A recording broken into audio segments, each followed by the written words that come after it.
Moémon is a fan-made sprite swap. The sprites are replaced, but the core mechanics and story of a Pokemon game stay the same. This is an Azumarill, and this is a reason to go outside.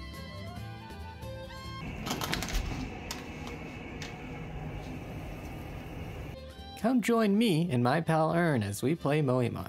And since Urn and I are veterans at this game, and Pokemon is a game for children, we added these rules. Yeah, we kinda got carried away. The randomizer tool was like a buffet.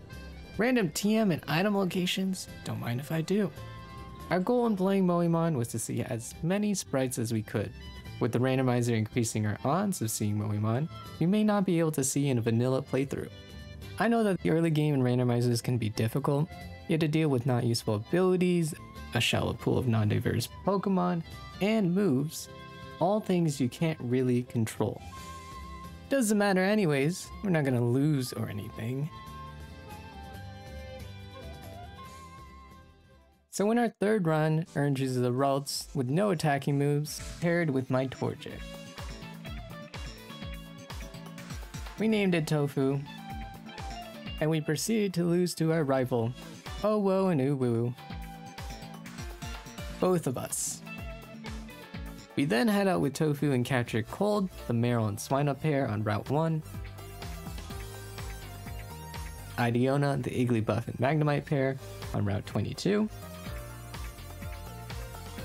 Home Slice, the Slugma and Marill on Route 2, and Zanut, a Kakuna and Cascoon in Viridian Forest. We also evolved into a Beedrill and Dustox. We then faced our rival, who was moderately difficult as it's a first trainer with 4 Moémon. Urn whittles away a Jigglypuff, and I fend for myself against 2 Makuhitas. Luckily, his ace was easy for both of us, but Owo had a Vibrava, trapping Urn's poor Home Slice and thus marking the first death of the run. Goodbye, Home Slice. You'll be missed, but you won't be alone soon enough. We do a little bit more training, so my Tofu evolves into a Combuskin.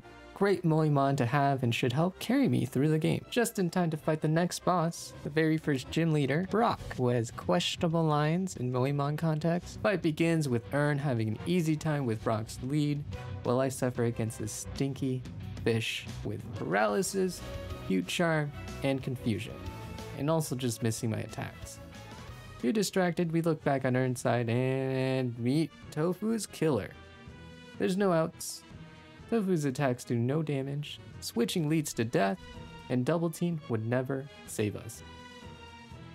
Rest in peace, dear Tofu. You just made this run a whole lot harder.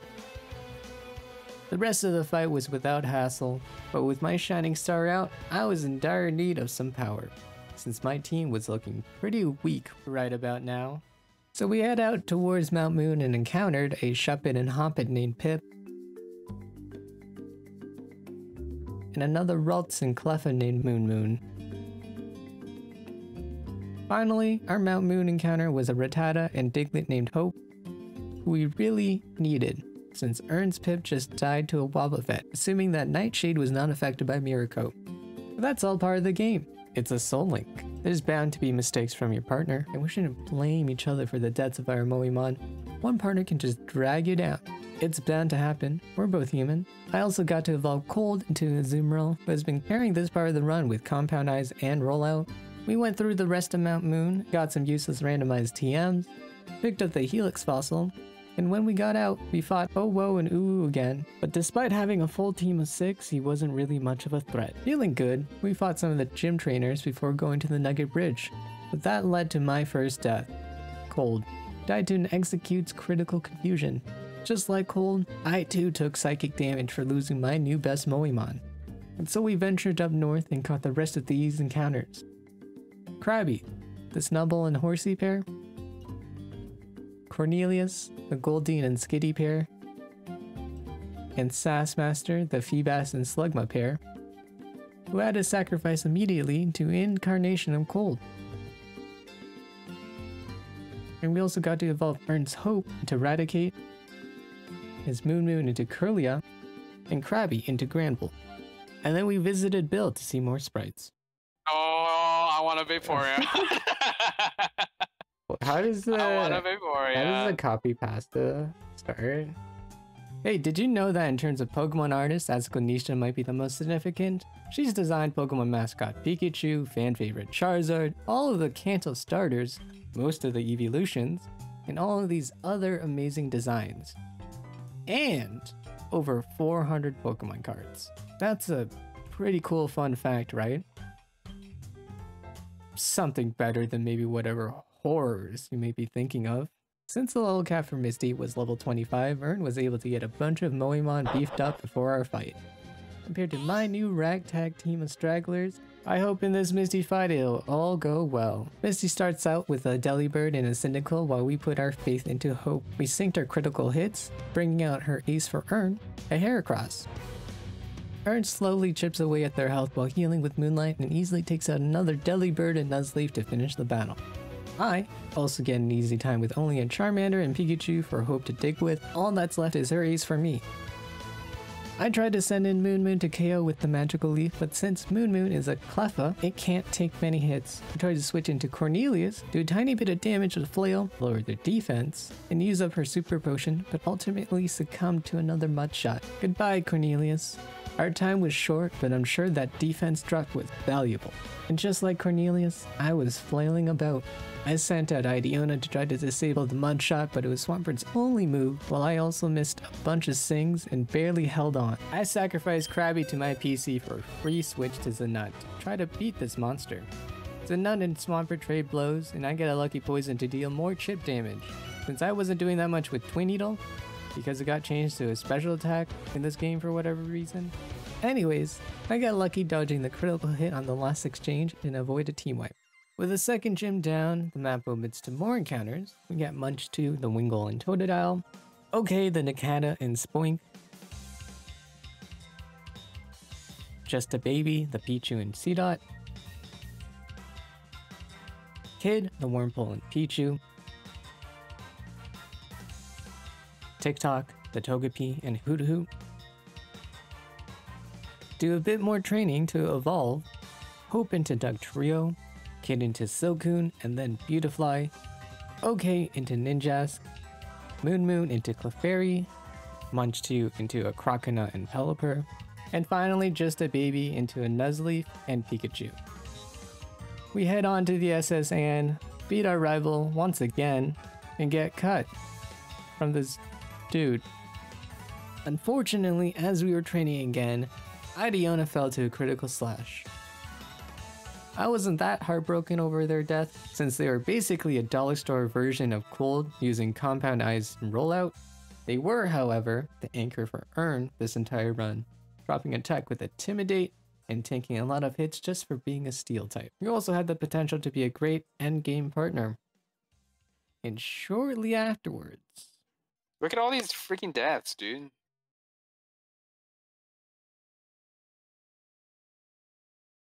I'm like grieving now.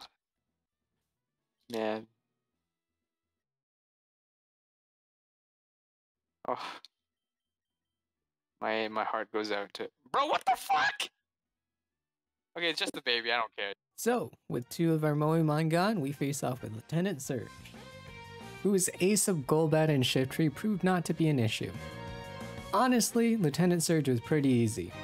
So instead of showing the fight, here's a picture of what seems to be the original Gajinka, which is what Moémon is based off of. I guess Apple was just ahead of their time. Anyways, Urn and I made our way back to the rock tunnel to reach Celdyon City, and we encountered these Moémon. The Swollen, the Hoppin and Nidoran male pair, Doodoo the Ekans and Wynot pair, Pookie the Cubone and Dratini pair, Winston the Ammonite and Clefairy pair, Ramen the Chinchou and Charmander pair, Good Chicken the Sentret and Caterpie pair, Rock'em the Mareep and Ditto pair, and Soggy the Feebas and Whipper pair. Despite those prior losses, I was kind of feeling hopeful. We may be running around to train like peasants, but at least now we have some variety. and it allowed us to evolve Nidoran into Nidorino, Munchkin into Feraligatr, Moon into Gardevoir, Pikachu into Raichu, Charmander into Charmeleon, Dratini into Dragonair, Doodoo into Wobbuffet, and Soggy into Quagsire. Surely, with all of these new Moémon encounters and Moémon evolutions, we're out of the woods, right? Erica leads a Hitmonchan for me, and for all you non-Hitmonchan stands out there, there's a little neat thing about this Moémon. At level 26, he learns all of the elemental punches, making my team weak to all of his attacks. I then miss the cut from Zanut and take 80% from Fire Punch and decide it might be wise to switch into Moon to lower its attack. Moon is a normal type in the 3rd generation, and obviously Hitmonchan also has a fighting type move. So Moon falls. I send in TikTok hoping to put it to sleep, and it crits me. I then try to send in Hope, but Dig only puts it to half and they go down to a simple Ice Punch. I send Munch 2 back in to finish the job, praying that her 4 other Moémon won't be as difficult. I take her Delcatty down along with the Golbat who got a Supersonic off, and also her Jumpluff who got a Leech Seed and a Stun Spore. Munch 2 wasn't in their best shape of their life, but what could Erica have? Another ace? With a combination of being chipped by the Jumpluff and swaggered by the Tauros, Munch 2 falls to hitting herself. Kid, already weak for being a pivot, comes in and dies to a pursuit. And to put the nail in the coffin, Tauros crits the remaining health of Zanut, making me wipe out. On the other hand, Urn had a splendid run. He sacked away TikTok knowing that they had already perished on my side and had a clean battle afterwards. But since my party was wiped out, this run was over. We would have to go through the entire game again. Or so you'd think. You see, I never said a party wipe was a complete loss. I could always use the Pokemon in the box. You know, who's the guy making the rules anyways? Surely it's Urn and I, right? I get to decide my enjoyment of this game, and we just wanted to see more sprites. So with the loss averted, I scraped together a team of Pokemon using a bit of theory. You know, theoretically, I could just train on low-level trainers to go to the level cap and not risk any of my Pokemon from dying. So rare candies wouldn't really be cheating. In fact, I'm losing out on EVs. My Pokemon would be weaker. And theoretically, I can just play the slots infinitely and win big. Spending hours and hours grinding to make a few hundreds of thousands of coins. So I bought some help. This time, I came prepared. Difference between me and 30 minutes ago is I now have money. Erica sends the same Hitmonchan again, thinking the strategy will work twice. Wobbuffet is ready to counter and return back with an Oko. That's a skill issue, not really a money issue. I read the Hyper Potion and get a safeguard out, and this time I'll finish the job. That time, that was probably a money issue. Her Golbat comes in and also falls to encounter, but not without critting me first. She then sends her other ace, and with no way of surviving pursuit for switching, Wobbuffet goes down to another critical hit. No chances, I guess. Ninjas cleans up the rest of Erica's Pokemon with just a Sword Stance and boosted Leech Life, making for a clean sweep.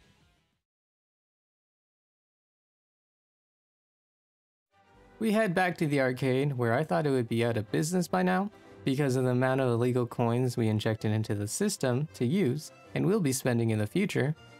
But I guess gambling is just that profitable. We say hello to the Italian man Giovanni, who is now a human trafficker.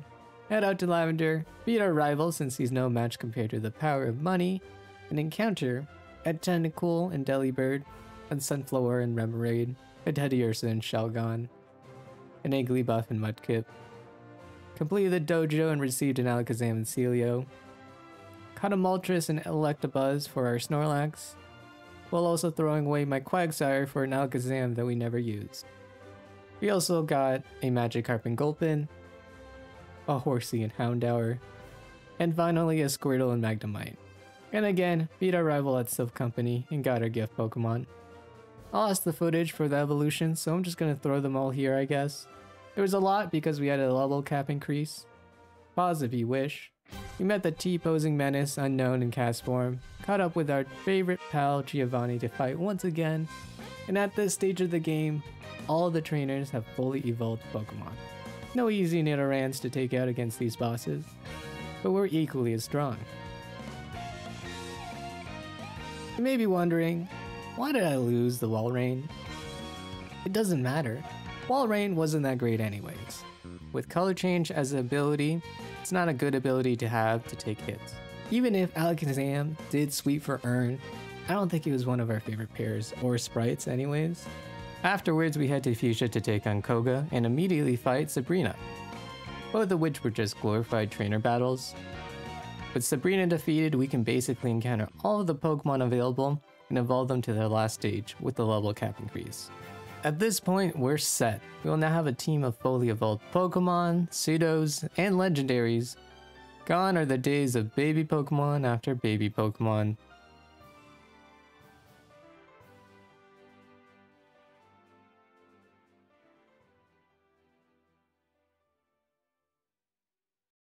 Did I even like Moémon? You know, after the novelty wore off, it's just a sprite swap. The core mechanics of the game haven't changed. Would I have enjoyed this more without all of these rules attached to it? I've been playing this game for years, and Pokemon has been about the same for all of this time. Sure, there's new Pokemon and a shiny new mechanic, but is that it? Is the only way for me to enjoy this franchise is by imposing arbitrary rules and adding just whatever fluff to entertain me?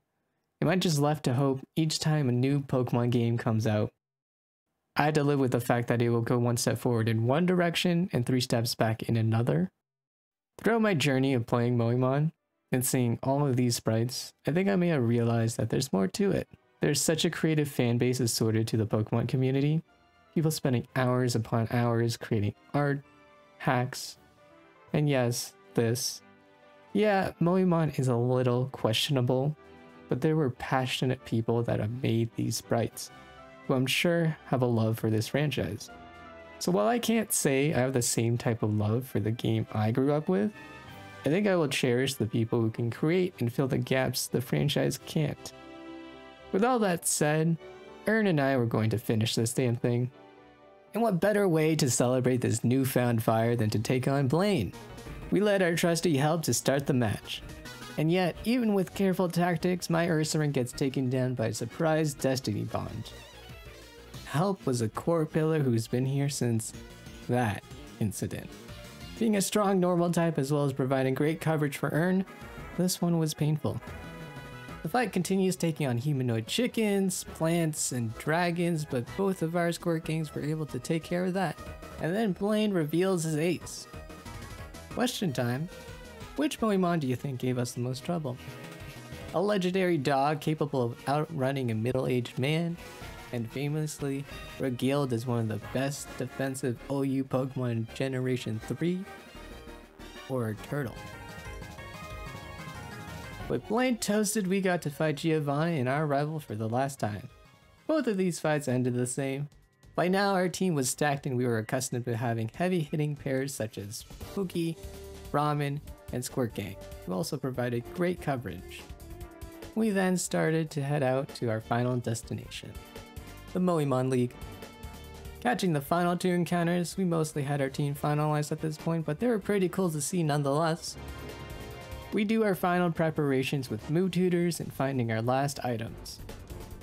Yes, this dive ball was necessary for the final fight. And now, we can go to the reason you clicked on this video. Because we're doing the top 6 best Moémon. If you had to pick a team of all the Moémon you've seen, who would it be? Urn and I came up with this accurate ranking of our own separate 6. He didn't give me notes, so I'll try my best to explain for him. Number 6. Most Moémon you see out there are cute and pretty to look at. but there are some out there that just exude cool. Which is why for both of our 6 spots, it goes to Salamence and Nidoking. Freaking machete? Hell yeah. Number 5. I continue the theme and pick another cool looking Moémon. Aggron, with their whole edgy vibe that they got. And Urn's 5th pick is Alakazam. Oh.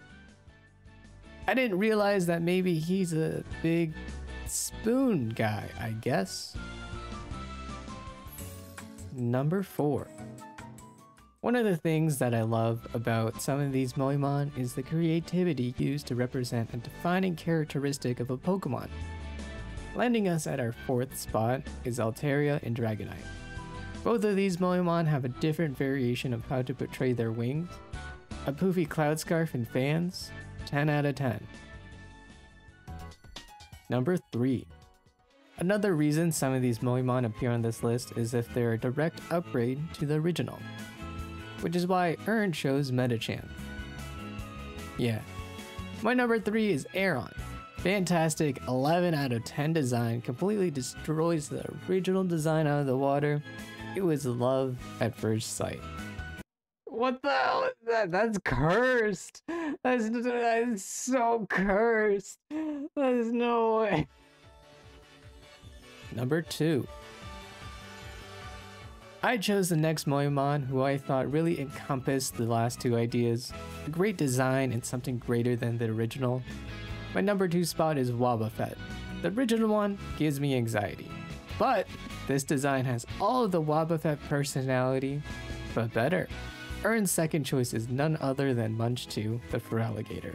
Personally, this is like a downgrade. Nothing can beat the OG back sprite. Before our top pick, here are some honorable mentions that couldn't make the cut. Number 1. Before Munch 2, there was Munch. Lost in a previous run from a different game, I honestly think Munch was really the only reason Urn continued to play with me, considering all of my deaths. Munch has all the aspects Urn was looking for, and is also probably all the reasons you are looking for too, because Munch was here from the start. Urn's number 1 pick is Mightyena, who is probably the reason you clicked on this video. In my number 1 Octillery, I will take no questions. Our final party consists of these Moémon: Ramen, the Charizard and Lantern, Suck, the Gyarados and Swalot, Quake, the Wishcash and Slacking, Squirtgang, the Magneton and Blastoise, Bellybutton, the Entei and Dragonite, and Pookie, the other Dragonite and Marowak. There's no turning back now. The first fight is Lorelei. We lead Pookie since they have the best general coverage and defense, while she leads a Scizor and Grumpig. Her Scizor iron defenses, so Urn swaps into Bellybutton to KO with the Fire Blast. I wing attack twice to take out the pig. She then sends out a Cloyster against me. Fearing an ice move, I swap to SG while her Cloyster sets out spikes. And on Urn's side, she sent out a Shiftry that was KO'd from a fly. So far, so good. She brings out Kangaskhan for Urn, and her ace, Kangaskhan, for me. 2 outrages take down Urn's Kangaskhan without trouble, but I start struggling. I try swapping to Suck to maybe take it out. He gets confused by a Dizzy Punch, so I go back into SG and take a critical hit and get confused again. I overstayed with SG and take more unnecessary damage, but I finally switch into Bellybutton, who procs the Flame Body and KOs with a Flamethrower. And then she brings in Armaldo. Quake comes in for her debut and gets the KO with a critical Surf. Meanwhile, Urn stalls out the Swampert with SG, and finishes her remaining Vileplume and Venomoth with Bellybutton. She then sends out a Weezing for me, and I know for sure that an explosion is on the way. I can't go into SG because of the previous damage, so thinking I can outspeed, I try to Earthquake, but that blows up in my face. Maybe if I had some speed or defense EVs, I would have been okay, but this ends Quake's debut battle right here. Pookie cleans out the Swampert and we are left to move on with one less team member. Up next is Bruno. He leads a Sudowoodo for Urn and a Delcatty for me, while we both lead in Ramen. I get put to sleep and Urn surfs the Sudowoodo away. I then switch into Bellybutton to clear the Delcatty, and on Urn's end, Bruno sends out a Seviper. He switches into Suck, who gets confused by Swagger and takes too much damage to deal with the Seviper. So he swaps into SG to handle the snake. Bruno sends out a Clefable, who just started throwing random shit at Suck. Minimizes, double slaps, sings, spikes.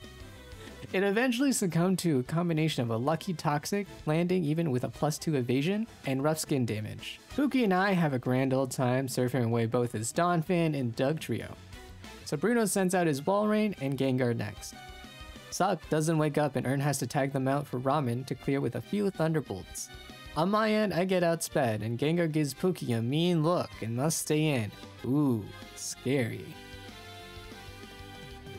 Wait a minute. With only attacking moves, there is only one destination left for Pookie. The Moémon who has been with me since Erica, saving my run and completely obliterating every opponent there was. Pookie dies together with Bruno's Gengar. I finish Bruno's ace with Ramen, and Urn uses Pookie until the end. Losing 2 Moémon in a 5-battle gauntlet isn't the best, especially when Pookie was probably my strongest Moémon.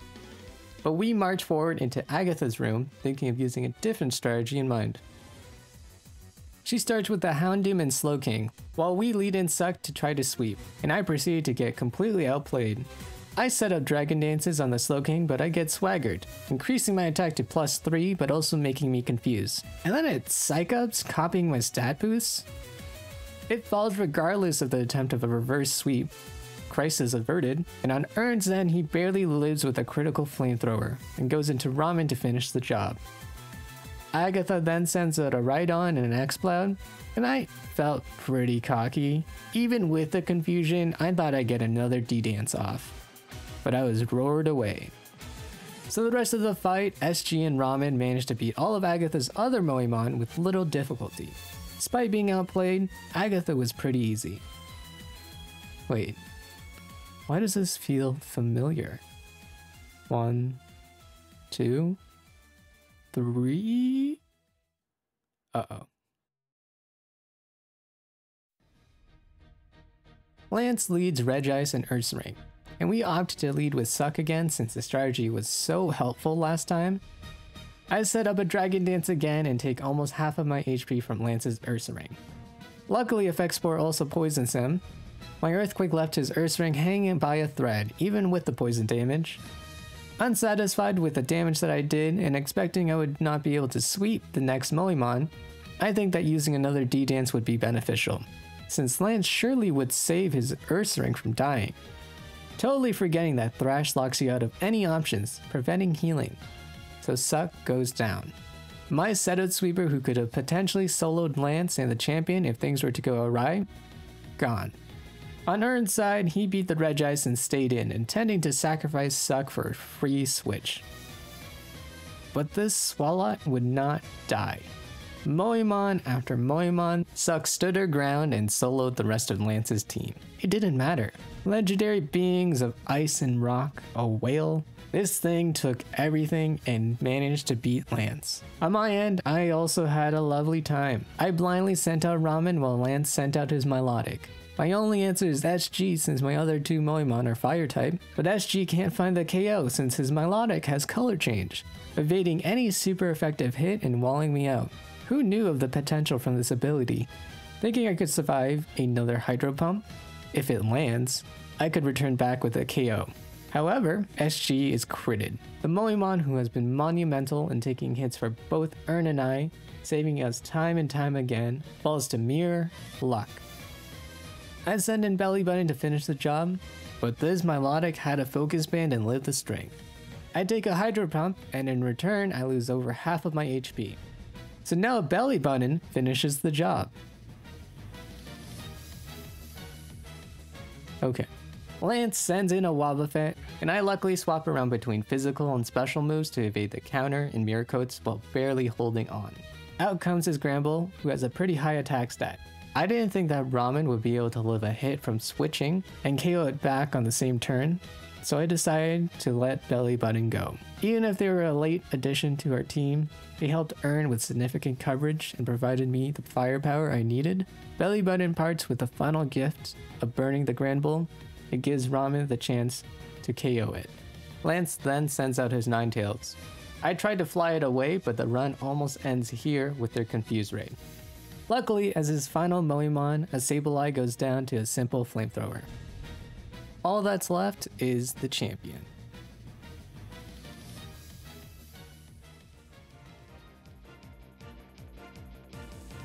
We are down to our last Moémon, Ramen.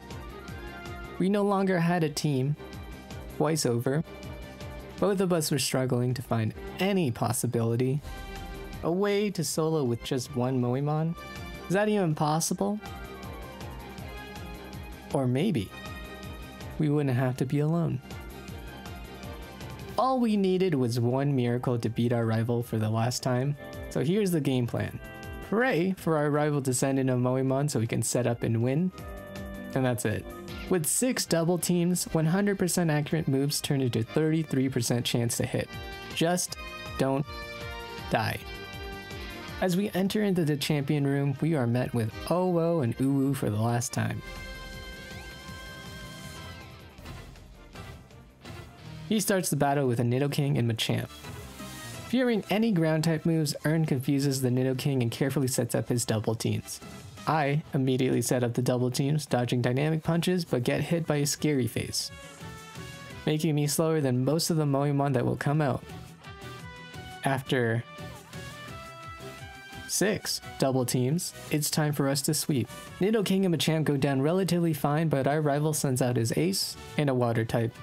I now look down at the accumulation of my mistakes. If fate were to be ever so cruel, having water Moémon after water Moémon perish, this would be the way to lose. Urn tries for confusion against the Meganium, but avoids it by safeguarding. To make matters worse, Owo's Meganium has Light Screen as a move, making the Surf and Thunderbolt even less effective than they already are. Urn carefully juggles around his moves not to waste any PP for any future Moémon. He brings the Meganium down to red, but of course this boss has a second health bar. Urn will have to go through the same song and dance while also evading any solar beams.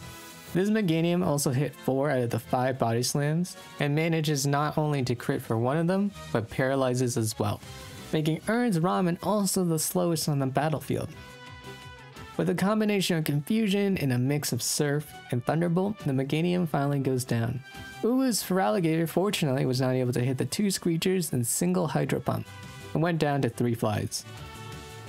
And then he sends in a Dodrio for Urn and a Cacturn for me, which is kind of odd because normally they don't send out type weak Moémon first. And then a Politoed and Glalie, and then a Poliwrath and Blissey, and for his final pair, a Flareon and his ace. We clicked our last move, and with that, we finally beat Moémon. We got to walk up to the Hall of Fame and register our single Moémon Ramen. We were finally free from our self-imposed prison, and got to return to playing some good old-fashioned Pokemon.